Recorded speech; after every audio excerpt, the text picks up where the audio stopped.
रमता राम जपो रे प्राणी, अब तो सुन ले राम कहानी।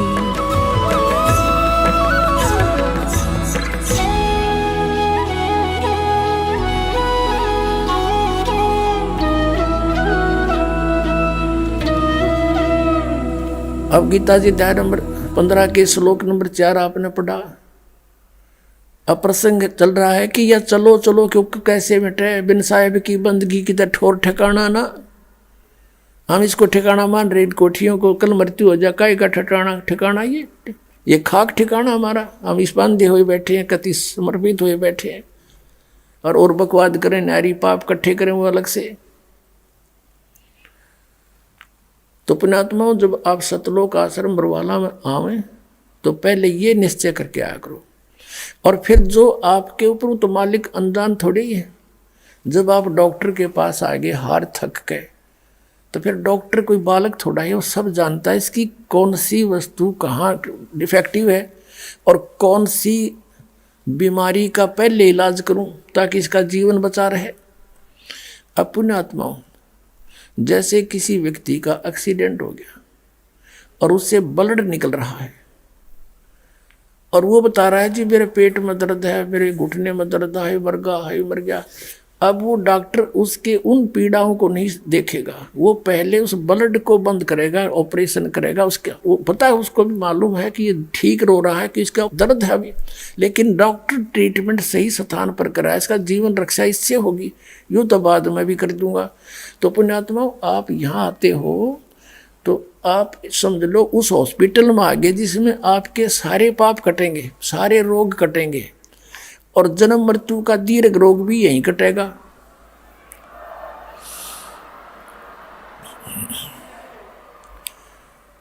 तो आप तो केवल एक डिमांड लेकर आते हो कि हे भगवान मेरा काम चल जा, हे भगवान मन पुत्र प्राप्ति हो जा और मेरा ये पीड़ा है या ठीक हो जा।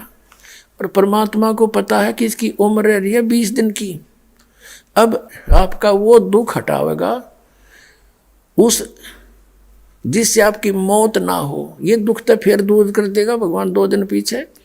तो आपके जीवन अंत होने वाले जो संस्कार हैं उनका नाश करेगा और उसका कुछ विधान बनाया भगवान ने। और आप केवल एक ही डिमांड करते रहते हो, ये हो जाए वो हो जाए, तो आपकी कम सुनाई होगी उस टाइप की, क्योंकि अभी आपसे ये भक्ति करवा के, आपसे पुण्य करवा के वो जीवन एक्सटेंशन करना आवश्यक है। ये तो फिर कर देंगे, कौन से दूर है, इसे सुख कर देगा भगवान, आपके सपने में भी ना सोचे होंगे। इतना धन दे देगा, पर ये धन अच्छा नहीं है।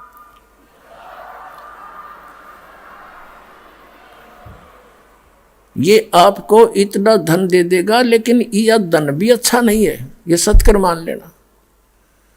और इतना सुख दे देगा, आपका समझ में नहीं आवा यू इतना है भगवान सचमुच परमात्मा ऐसा करता है। हमने सुना था, आप यहाँ होता देखोगे, एक नहीं 100 देखोगे एक एक घर में। लेकिन परमात्मा कहते हैं मैं पता नहीं कितना सुख दे दूं अपने बच्चों को, मुझसे क्या डॉक्टर कोई दुश्मन थोड़ा ही है, उसको पता इसका सारा रोग ठीक हो जाना चाहिए। तो परमात्मा कहते हैं मुझे मालूम है यदि ज्यादा सुख दे दिया तुम फिर मुझसे दूर हो जाओगे, राम भूल जाओगे, बकवादों को फिर ढूंढ लोगे। जैसे सतलोक में हमें सब सुख था और हम भूल गए भगवान को, इस शैतान के साथ आगे, इस काल के साथ इसको मालिक मान लिया, इस पर आसक्त हो गए, जो सर्व सुविधाएं दे रहा था उससे हम विमुख हो गए। तो परमात्मा हमें उस अपनी सच्चिदानंद घन ब्रह्म की वाणी में ये भी एक फॉर्मूला बताता है कि सुख के माथे पत्थर पड़ो, नाम हृदय से जावे, बलिहारी उस दुख के जो पल पल राम रटावे। परमात्मा कहते हैं, परमात्मा कहते हैं इसे सुख के आग लगे तो भगवान ते दूर करे। हे परमात्मा इतना दुख भी दिए रखना, तेरी याद बनी रहे। तो इतना कष्ट आप पर रहना चाहिए, घना सुख नहीं मिलना चाहिए। सुख मिलते ही आप भगवान से दूर होगे। दास का इसमें बहुत बड़ा अनुभव है।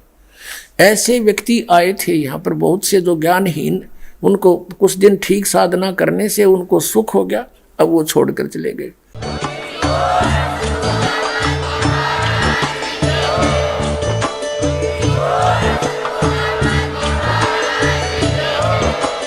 आप सुन रहे थे जगत गुरु तत्वदर्शी संत रामपाल जी महाराज जी के मंगल प्रवचन। अधिक जानकारी के लिए विजिट कीजिए हमारी वेबसाइट www.jagatgururampalji.org। संत रामपाल जी महाराज जी के शुभ आशीर्वाद से पूरे विश्व भर में 500 से भी ज्यादा नाम दीक्षा केंद्र हैं, जिन पर संत रामपाल जी महाराज जी द्वारा ऑनलाइन निशुल्क नाम दीक्षा दी जा रही है। अपने नजदीकी नाम दीक्षा केंद्र का पता करने के लिए संपर्क करें 8222880541।